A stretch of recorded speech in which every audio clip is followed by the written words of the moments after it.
بالقرآن سأمضي أجلو خبث الأرض هو نفلي هو فرضي ومن الآيات سنا فيدي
Bismillahirrahmanirrahim. Kita masuk bab 1 part 2 kajiannya Al-Hikam. Amma ba'du. Ridho Ikhwan Acendra belum selesai urusannya. Ridho Ikhwan belum dapat jodoh. Ridho apa? Ridho Ikhwan Rio belum dapat kerja. Ridho. Ada kaitannya dengan Ikhwan? Perempuan perlu kerja. Sampai ya? Cari ketetapan kerja, walaupun hanya dagang, empe. Nah, rasain. Iya gitulah. Kalau niat beres, arif, 100 orang kamu punya bini, kalau boleh diserai Islam bisa kamu biayain tuh, betul kan? Kok indah tuh kamar gitu. Masih manggarutuh dong, nah, nggak selesai urusan antum juga bingung ya, nggak boleh berang bulan dong. Ketetapan Allah jangan-jangan antum diliputi sama Allah ya, memang diliputi. Paham makom tajrid dan asbab. Dalam Al-Hikam mengajarkan ada dua kondisi atau posisi manusia, yaitu makom tajrid, pelepasan pemurnian, tidak mengarutuk, dimurnikan ya. Untuk ibadah, apa aja jadikan ibadah ya. Makom asbab artinya sebab akibat. Kalau di Quran li ulil abab di sini ya, li ulil adab itu makom asbab. Untuk antum diusahakan ada hak untuk bekerja, ikhtiar, itu makom asbab. Ini bukan kata Al-Hikam. tapi disimpulkan oleh As-Sukandari, dasarnya Al-Quran. Al-Mujamil 1, 2, 3, 4 Iqra itu dia disimpulkan dalam Al-Hikam tadi, makom tajrid dan makom asbah. Coba coba.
Hai orang yang berselimut,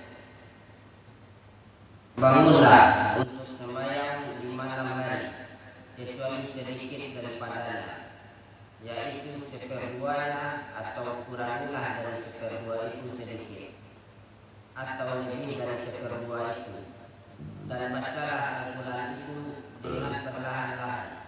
Ini solusi hidup susah. Masuk dari hak ikhtiar menjadi hak tajrid. Hai orang-orang yang diliputi berkerumun, jangan di luar aja. Kalau di luar susah, ya liputi kenapa? Pas diliputi ada hak seperdua, ikhtiar separuh. Kalau antum belum dapat jodoh harus 50% ikhtiar. Cara ikhtiar secara Islam, lihat dulu mukanya, lihat lapak tangan. Satu akidah Muslim. Sudah itu, yang kedua apa?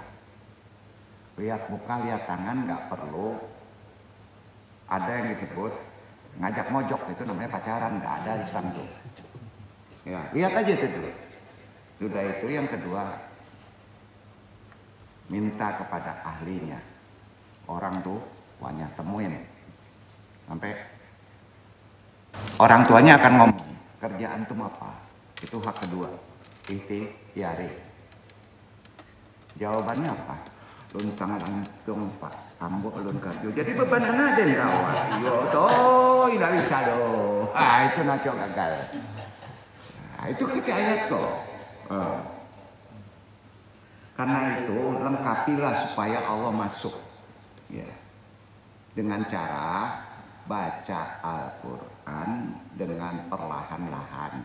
Al-Quran itu perintahnya untuk ikhtiar banyak. Perlahan-lahan dapat sekete, walaupun ini dagang empe-empe, ya sekete. Insya Allah Allah ya akan melengkapi. Kok nggak bisa mentafsirkan kayak gitu ya? On, sama kamu tafsirnya ayat langit ya. Ya kan? Masa dijadiin mantra baca Quran ini ayat 1000 dinar begini-begini? Enggak, prakteknya enggak ada. Ya. Duduk nggak? Gitu. Kamu kaji kok rasain.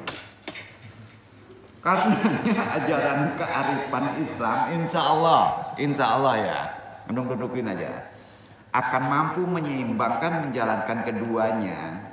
Allah meliputi kita dengan penuh keridhaan. Allah meridhoi itu. Jadi ada hak ikhtiar separuh ya. Ada?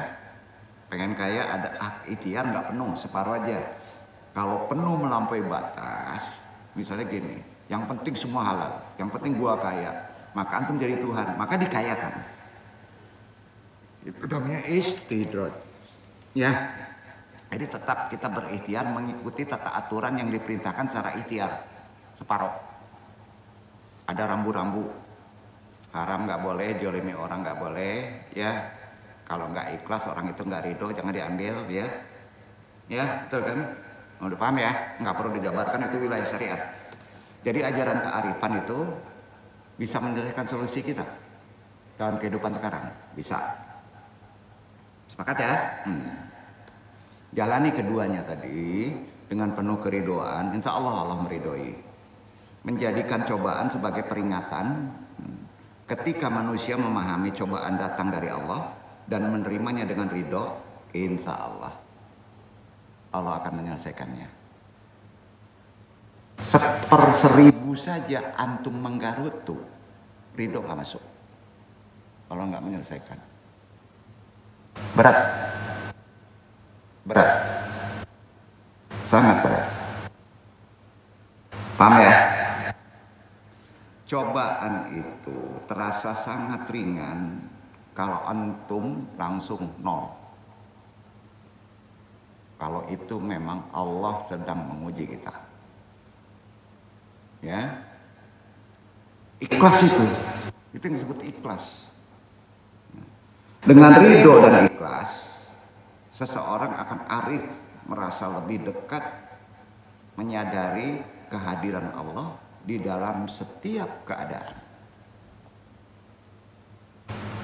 Artinya sedang diajak untuk bertemu dengan Allah secara lembut dalam kehidupan. Di kehidupan kodrat zaman sekarang, Ikhwan Anung ingatkan, ini penting untuk mempelajari kitab Al-Hikam. Al-Hikam itu pelajari, karena Al-Hikam sumbernya Quran. Al-Hikam itu kajinya hikmah, segala cobaan ada hikmahnya menjadi baik. Pengarangnya As-Sukandari. Kenapa kita ngambil Al-Hikam? Karena Al-Hikam sumbernya Quran. Ya, nah itu dia. Sudah itu kuatkan rambu-rambunya dengan ilmu fikih. Ya, ilmu fikih itu asbab. Ya. Dan sudah itu energinya supaya kuat namanya ilmu hakikat. Cari guru yang bisa mentalkin. Ya. Hal ini guna mencegah pemahaman yang salah dalam antum berproses, terutama dalam proses diuji. Karena hidup itu perlu ujian, supaya jangan salah. Misalnya menjadi hanya merasa dekat dengan Tuhan tanpa melaksanakan aturan syariat, atau terjebak dalam perasaan wahdatul wujud, khususnya wahdatul wujud yang dangkal. Ya. Itu tidak ada bersatu dengan Tuhan dalam konsep pikiran. Bersatu dengan Tuhan itu antum diliputi. Oh, diliputi. Itu dia. Allah ya Allah. Ciptaan ya ciptaan. Bukan anal hak, itu salah bahasa. Ya. Paham ya? Dalam Kamus Bahasa Indonesia, kata arif ini disepadankan maknanya dengan bijaksana. Sebenarnya rendah. Bijaksana itu rendah. Bijaksana itu sebenarnya kurang-kurang gigit bahasanya. Ya. Jadi arif aja deh. Arif itu kaitan bijaksana, berilmu, paham. Itu arif. Ujungnya ngerti, mesti gimana. Faktanya sifat arif sukar, sangat sukar untuk dipraktekkan oleh setiap orang, walaupun dia profesor. Nggak mudah. Maka disebut kaji ini udah termasuk kaji wilayah kewalian seorang khalifah. Betapapun sulitnya dilaksanakan, kearifan harus terus diusahakan oleh kita. Baik dalam diri individu maupun kolektif muslimin. Kearifan berkelindahan dengan kemauan yang terus berintrospeksi. Itu bahasa modernnya, introspeksi. Ya. Sebab langkah awal untuk memiliki sifat arif ialah tidak memandang diri sendiri lebih baik dari orang lain. Tidak memandang diri antum lebih baik dari orang lain. Itu awalnya. Itu arif. Ya. Dalam konteks ini yang lebih luas, yang lebih dalam lagi, lebih mujmal lagi, sifat tadi dapat membimbing bangsa, jemaah, umat yang lebih besar dalam membangun masa depan yang lebih keren deh secara Islam, gemilang lah. Nah, karenanya pandangan Ibnu Athaillah Asy-Syukandari, sang penulis kitab Al-Hikam, ya, mengatakan bahwa muhasabah ternyata tidak hanya mengevaluasi yang jelek-jelek aja. Jangan muhasabah yang jelek-jelek aja. Jangan evaluasi hidup antum tuh yang jelek-jelek aja. Jangan. Kurang arif, kurang bijaksana. Jadi gimana? Evaluasi juga nilai kebaikan antum. Evaluasi, antum sudah sedekah, antum sudah memberi hak kepada anak dan istri. Evaluasi juga. Kadangkala, nggak disebut arif. Yang sering salah justru waktu kita membuat kebaikan. Balik lagi. Ini kalau nggak dipahami, kitab Al-Hikam evaluasinya jelek terus. Padahal yang baik juga harus dievaluasi. Itu yang disebut tergabung antara jelek dan baik dievaluasi, namanya muhasabah. Duduk. Karena kita makhluk. Di kebaikan itu pasti ada kejelekan nggak? Bisa jadi evaluasi. Jadi bagaimana memahami makna sifat arif? Secara tuntunan Islam ya. Apa saja pelajaran yang bisa dipetik oleh orang-orang alim terdahulu, ihwal kearifan. Terpaksa kita lihat kitab-kitab kuno. Karena di situ lebih keren dalam kehidupan. Mengapa kearifan penting dalam kehidupan kondisi zaman sekarang? Penting karena kearifan itu penting. Contoh, contohin dulu. Mau contohnya coba gampang. Ini ada kisah, ya, bukan cerita nih, hadisnya sahih tentang seorang preman. Preman, iyalah, gampang mudahnya preman aja lah ya. Ketika Nabi Isa alaihissalam jalan-jalan dengan muridnya, siapa nama muridnya? Itu yang jadi orang Bunian, Al-Hawariyun. Jalan-jalan nih sama murid-muridnya, muridnya sekian orang nih, nggak banyak banget. Wah, mulia dekat dengan Nabi Isa kan. Kalau antum ini kan Hawariyun deh, antum nih 1, 2, 3, 4, 5, 6 banyak kan, dekat kan. Kemana-mana antum pergi ngiring kan gitu kan. Ke WC ngiring, ke WC nggak bisa. Ya. Ngiringnya itu kan kalau Pak Andung kaya, pokoknya gitu kan. Kamu kaji kan. Itu Al-Hawariyun, ngiringin terus gitu. Apalagi kalau gurunya sedang banyak duit ya, ngiringin terus. Ya. Kalau orang dulu enggak, Nabi Isa pun mau diguru sama orang, diiringin terus, dilindungi gitu. Mudah-mudahan kayak gitu kan. Ya. Masya Allah. Ya. Al-Hawariyun, itu ceritanya tadi. Jadi ini kisahnya ini bukan cerita bohong ya. Diiringi oleh waktu jalan-jalan Hawariyun. Ya. Tiba-tiba preman itu, kan ada preman tuh datang, ingin bergabung bersama Nabi Isa dan Hawariyun.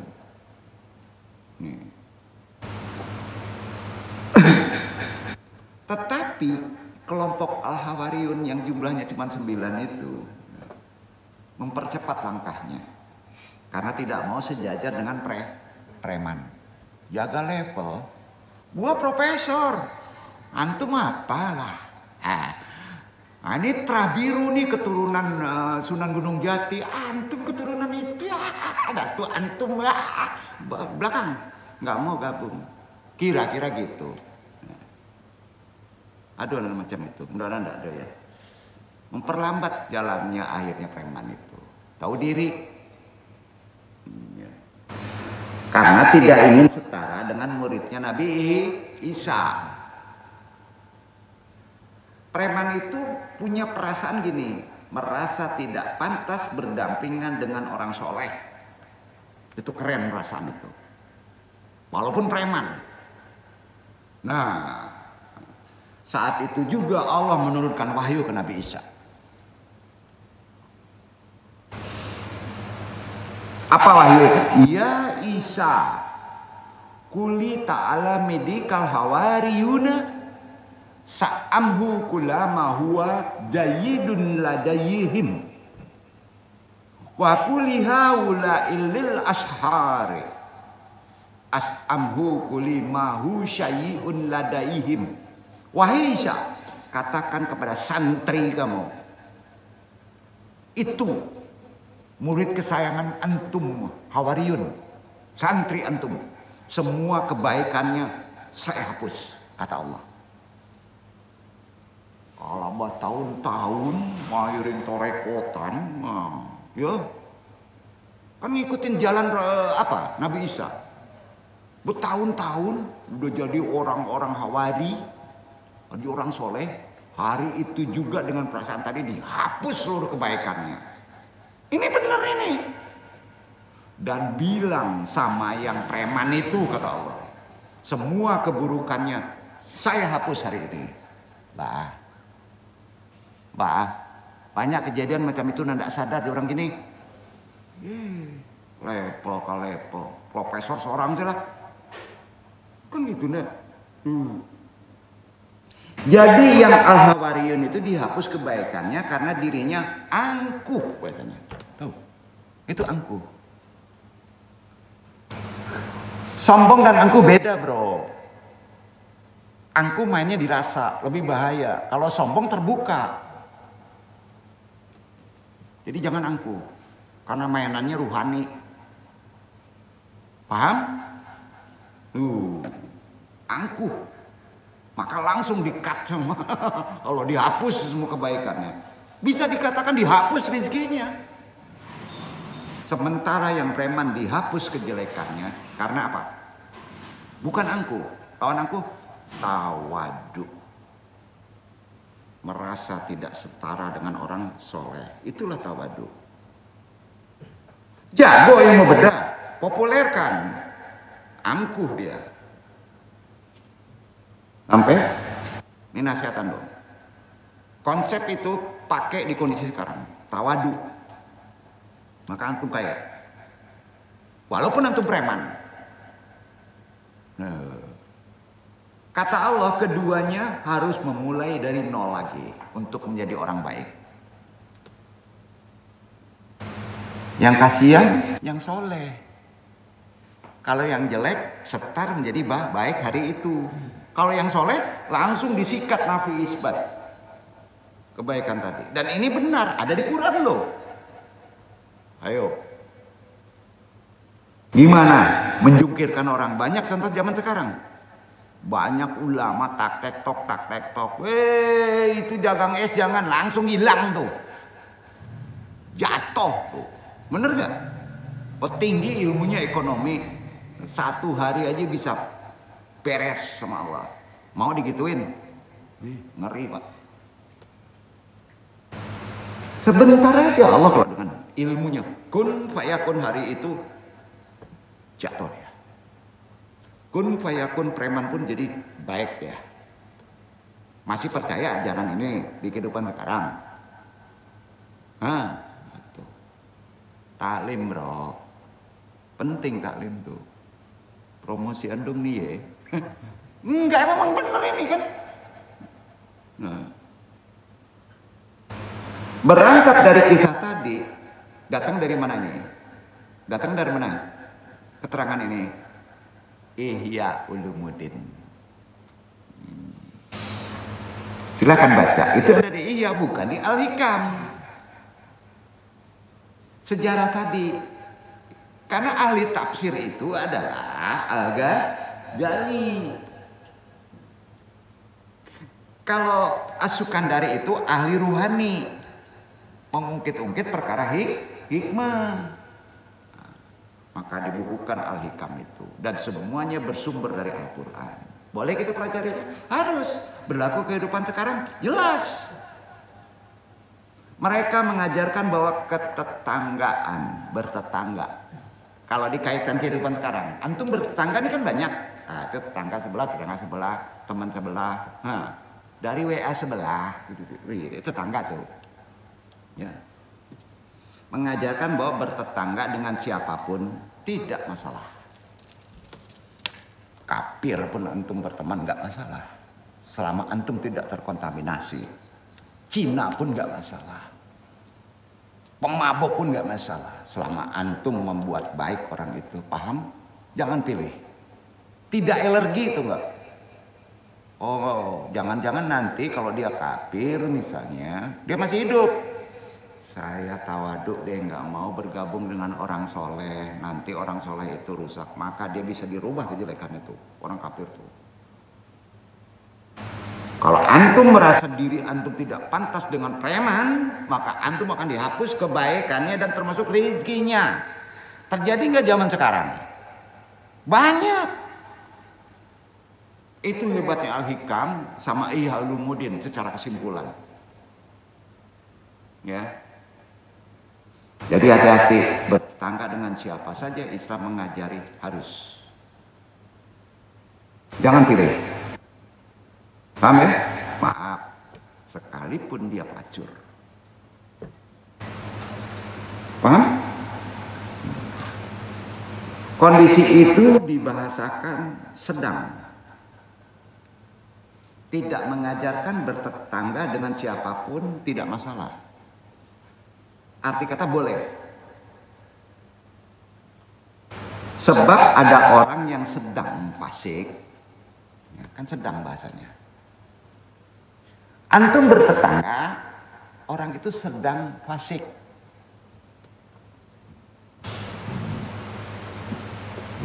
Benar? Nah, bahasanya sedang. Atau sedang preman lah, fasik. Itu kondisi. Kondisi itu maka disebut sedang. Artinya tidak ada jaminan bahwa dia akan berakhir jadi preman terus. Karena kondisinya sedang jadi fasik. Sedang jadi jin. Ada orang soleh sedang jadi jin? Jin setan? Ada. Ada orang preman sedang jadi malaikat? Ada. Sedang. Manusia itu dalam kehidupan dunia nggak langgeng, nanti langgengnya masih sedang-sedang saja. Sedang saja, sedang miskin, sedang kaya, sedang-sedang saja, sedang cingkaha, sedang-sedang saja. Ya. Kamu apa itu? Jadi di bahasanya sedang. Dia akan berakhir dengan sifat seperti itu. Begitu akan kekal? Tidak. Kalau Allah berkehendak, nah, paham sampai sini Iwan? Paham? Nah, bagaimana sebaiknya kearifan diajarkan?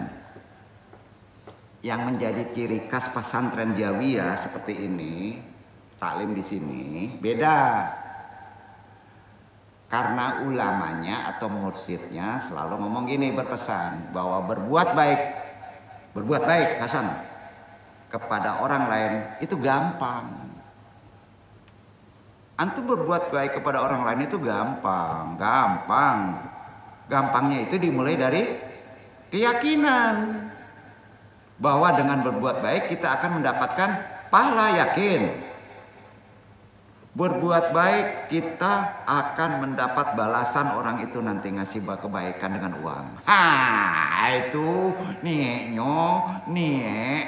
cingkaka. Pahala itu Quran. Kemudian diajarkan dengan cara tawaduk. Pahala itu kebaikan antum tawaduk, Allah yang menentukannya. Atau tidak merasa benar sendiri,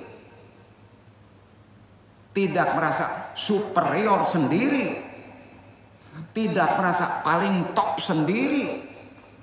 Oh, mentang-mentang rektor. Nah, kok rektor rasaki hati dan duduk mungkin lah. Oh, mentang-mentang profesor, tetap saja manungso.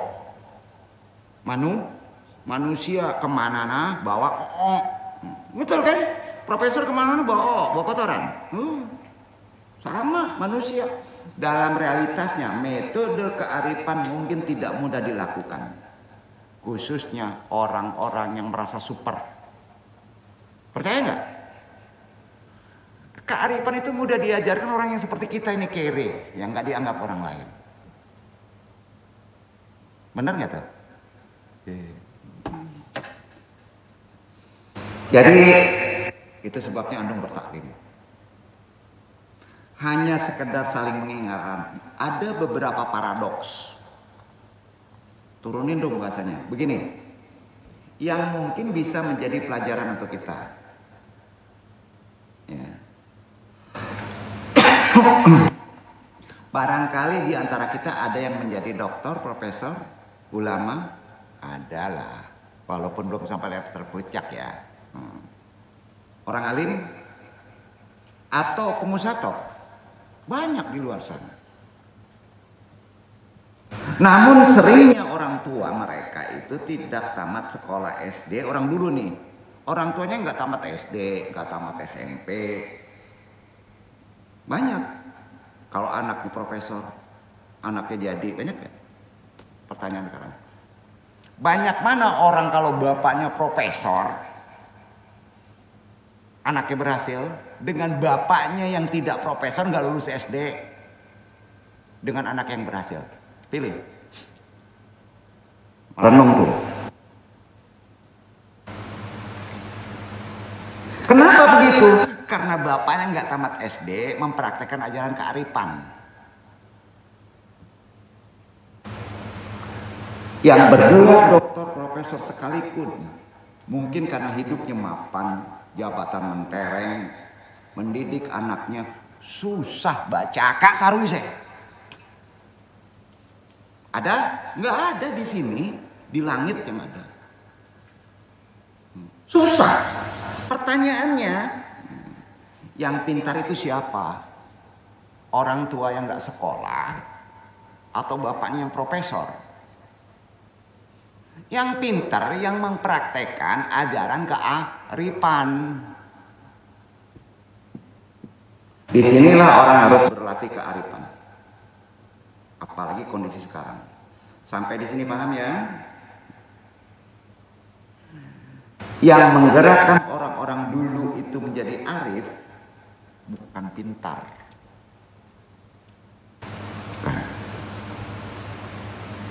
Orang dulu tuh menjadi pintar karena kearifan. Bukan intelektual, bukan gelar mentereng, bukan rektor, bukan kepintaran. Sehingga orang itu bawaannya kalau rektor merasa bijak, merasa arif. Pertanyaan sekarang, merasa tidak arif atau merasa arif, mana yang paling benar? Merasa arif, merasa bijak, keren ngomongnya.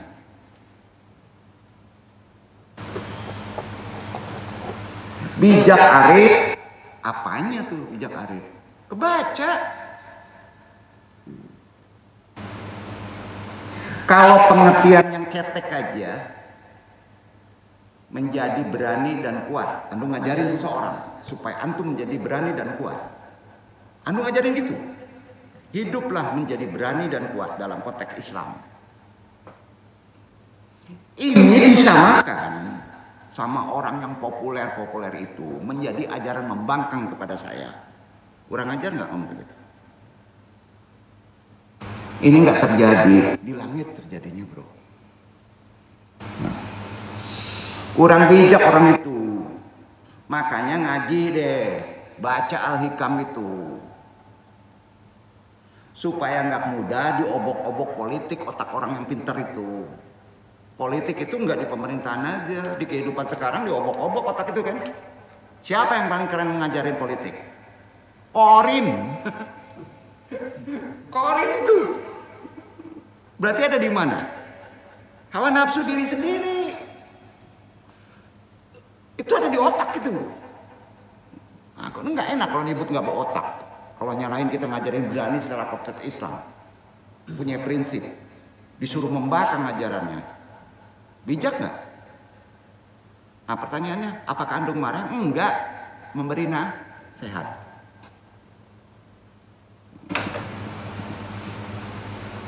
Jadi tidak jelas ya, makanya ngaji deh, nggak mudah diobok-obok ke kepala kita. Kadang bijak itu juga perlu zaman sekarang dengan bahasa menasihatinya. Bijak itu zaman sekarang menasihatinya beda dengan dulu, dengan bahasa ekstrim. Duduk. Termasuk bijak demo. Benar, kalau sudah jolim, karena harus dengan itu. Itu kepintaran. Meskipun mereka mengalami masalah apapun, tetap bijak arif lah. Contoh gini, ketika tidak mempunyai uang, mereka tetap mempunyai harapan. Itu bijak. Duduk. Nggak ada duit? Ingat, Allah meliputi. Pasti ada harapan. Sepakat? Keren. Tapi kalau sekarang belum kepeng, belum uang. Zaman sekarang nih ditabung, diasuransikan uang itu. Berarti betul itu kepercayaan kepada materi lebih tinggi daripada kebijakan. Geser akidah nggak? Ditimbun. Simpan. Nggak juga arif. Nggak begitu. Uang itu diedarkan. Nanti ada hak membagi kita gitu. Walaupun sedikit. Ini gimana nih? Ditabung, diasuransikan, tumpuk. Seakan-akan itu antum itu mah bukan seakan-akan. Diukur dengan materi. Terikat materi. Jadi Tuhan itu. Sementara kita yang menekuni dunia ulama, dunia fikih, kemudian belajar bahwa orang-orang top itu sebenarnya dilahirkan dari kearifan yang dulu tuh. Bukan dari universitas, bukan dari gelar dokter, bukan. Makanya pas kita dapat gelar dokter keren kalau belajar ilmu Al-Hikam. Ya kalau kita nggak dapat gelar profesor, nggak S2, nggak S3, belajar aja kearifan jadi profesor antum. Kan gitu. Bukan hal-hal yang bersifat material. Jangan terlalu material lah. Orang mungkin sudah ingin bersikap arif, tetapi kemudian dipandang berbeda. Ini zaman sekarang aneh. Pas kita arif, beda orang nih. Bagaimana bila begitu ngajarinnya? Dalam kitab Al-Hikam, dalam kitab konteks amali tasawuf, diajukan pertanyaan, manusia itu apa? Penulisnya ini Ibnu Athaillah nih Al-Hikam. Manusia itu apa? Beliau menjelaskan, manusia itu orang yang saat baik saja ada jeleknya. Oh baik, arif, tetap ada jeleknya, dan namanya manusia. Itu kita Al-Hikam. Apalagi saat cingkaha, apalagi saat jelek. Sepakat?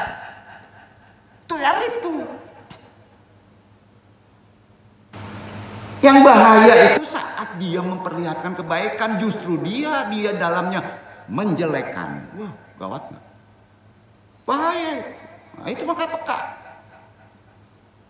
Mudah-mudahan ngerti ya. Andung tidak memojokkan sesuatu, andung meluruskan. Kalau belum paham, baca kitab Al-Hikam, bukan baca kitab epistemologi. Epistemologi boleh, tapi kuatkan, seimbangkan baca Al-Hikam. Ya, dunia udah tua bro, bentar lagi kita masuk ke alam bunian bro. Nggak percaya? Gimana tuh? Ibaratnya gini, kita mau bikin toko besar, mall di daerah-daerah tertinggal. Niatnya bener tuh. Niatnya gini, supaya daerah itu maju, pasokan kebutuhan terpenuhi, itu niatnya benar kan? Ya. Misalnya di Wamena lah, buat mall supaya daerah itu standar, maju. Ini nggak arif nih. Namun yang warung-warung kecil, terancam. Sepakat? Banyak kejadian itu nggak? Susah. Misalnya lagi, kiai ustadz-ustadznya yang kecil-kecil, yang duduk nih ustadz ngenek lah, ustadz kampung. Kiai kecil itu, ustadz kecil itu, lakunya di acara kecil kan, namanya juga kecil. Acara yang kecil-kecil aja lah. Jika kemudian ulama 1000 umat, ulama besar datang nih, pasti ulama kecil nggak laku. Kan sama gitu kan? Ketika ada seminar di SMP yang datang adalah rektor umpamanya, maka narasumber yang kecil nggak laku. Bener? Arif tuh SMP yang kasih narasumber rektor, dia celaka aja. Kan kacau tuh. Jadi dibalik kedatangan orang yang niatnya merakyat, justru tertutup orang yang seharusnya bisa menjadi aktor di situ. Itulah pentingnya di kehidupan sekarang muhasabah. Coba muhasabah, introspeksinya muhasabah. Jangan menilai keburukan. Waktu baik juga kita harus introspeksi. Seperti apa muhasabah yang mesti antum ketahui? Mau tahu muhasabah yang sebenarnya secara rohani, al-hikam, keren. Gini, dulu bapak gitu. Kan ada bapak nih, nggak mungkin brojol begitu aja kan, ada bapak. Dulu bapak saya sering bercanda, candanya gini nih, karena bapak saya itu orang kampung, orang Jampang Kulon. Tapi kakeknya wedana loh, buyutnya Sultan Cirebon loh, nyombong pula. Kira-kira gitu. Kalau ada orang yang menjadi imam masjid, kata bapak saya yang orang kampung itu, terus sampai tuanya, jadi imam masjid aja sampai tuanya, maka imam itu biasanya dipuji sama orang. Karena apa pujiannya? Ada yang tahu? Karena istiqomah. Benar kan? Istiqomah sampai tua, istiqomah jadi imam terus. Bagus kan? Padahal kata bapak saya, gara-gara dia istiqomah maka tidak ada kader. Udah bau tanah, ada kader nggak? Walaupun bisa itu dibawa anaknya, karena dia istiqomah di situ jadi imam, nggak ada kader. Paham sampai di sini? Mudah-mudahan burung pada ngedenger. Jadi di balik istiqomahnya itu, di balik istiqomah tadi ya, gimana? Ada kejelekan?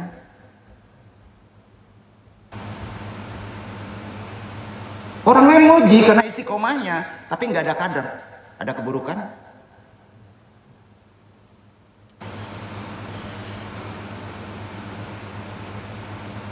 Di balik istiqomah itu sebetulnya membuat kader lain tidak berani menjadi imam. Walaupun dia bisa jadi imam. Banyak terjadi sekarang, banyak udah bau tanah tetap juga mau jadi menteri. Gila itu orang. Keras banget kan dong badannya. Enggak, ingin berubah. Akhirnya tidak ada kaderisasi.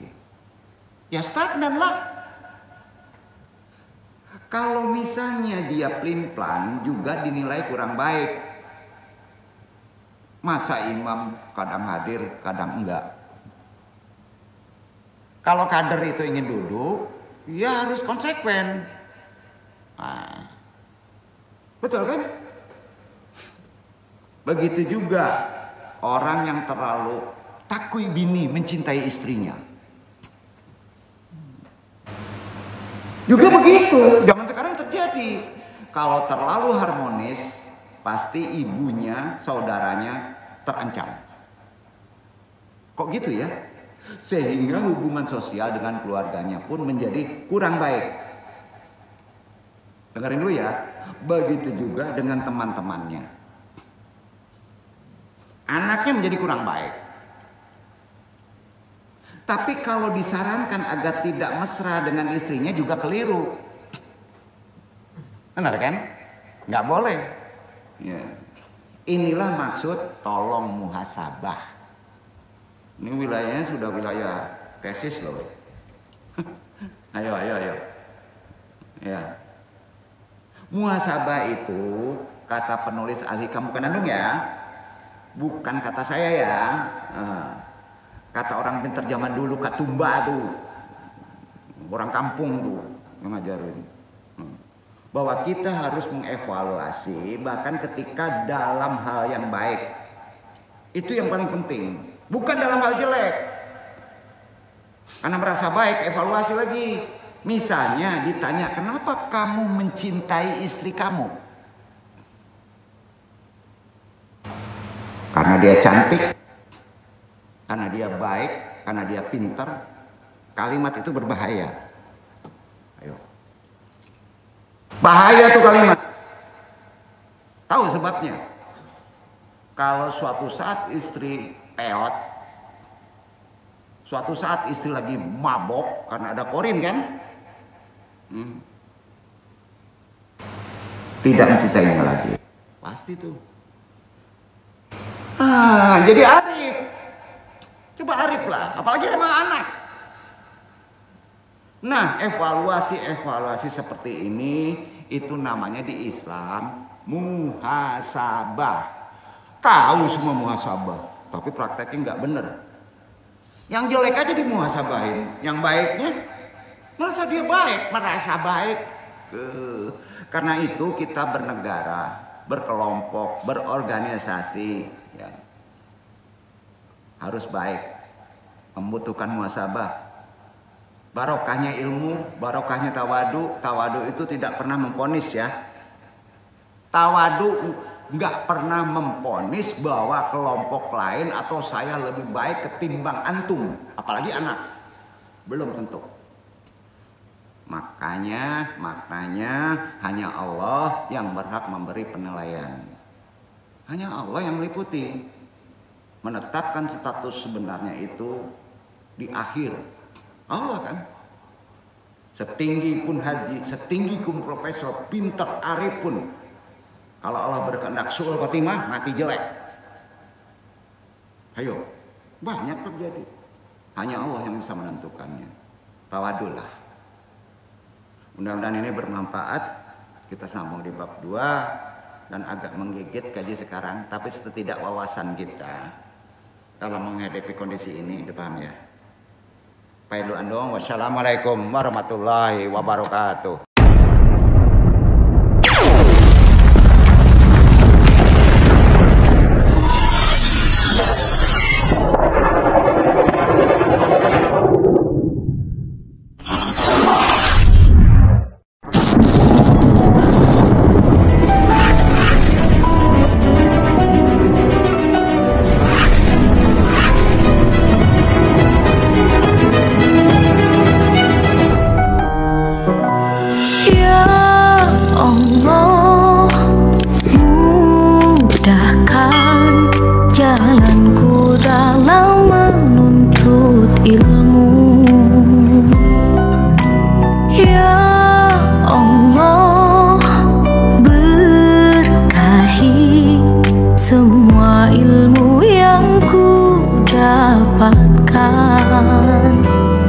Ilmu jadi pelita hidup setiap orang, maka haruslah gigih menggapainya.